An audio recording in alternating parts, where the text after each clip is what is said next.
ধ্বংস হয়ে গেছে ইরানের নৌ সক্ষমতা, এমনটাই দাবি করেছেন মার্কিন প্রেসিডেন্ট ডোনাল্ড ট্রাম্প। তবে ট্রাম্পের এমন দাবি সরাসরি নাকচ করে কড়া জবাব দিয়েছে ইরানের ইসলামী বিপ্লবী গার্ড কর্পস আইআরজিসি।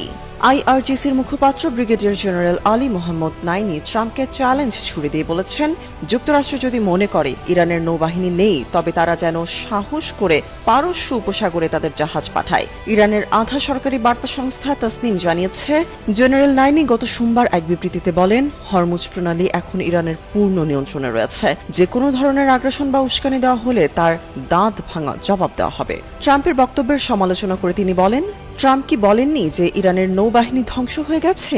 যদি তাই হয়, তবে সাহস থাকলে তিনি পারস্য উপসাগরে তার জাহাজ পাঠিয়ে দেখান। বর্তমান সংঘাত শুরু হওয়ার পর থেকে ইরান কতবার হামলা চালিয়েছে তার একটি পরিসংখ্যানও তুলে ধরেন আইআরজিসির এই মুখপাত্র। তার দেওয়া তথ্য মতে এই পর্যন্ত আমেরিকান ও জায়নিস্ট লক্ষ্যবস্তুকে লক্ষ্য করে প্রায় 700টি ক্ষেপণাস্ত্র নিক্ষেপ করেছে ইরান এবং প্রায় 3,500টি ড্রোন ব্যবহার করা হয়েছে এই যুদ্ধকালীন সময়ে।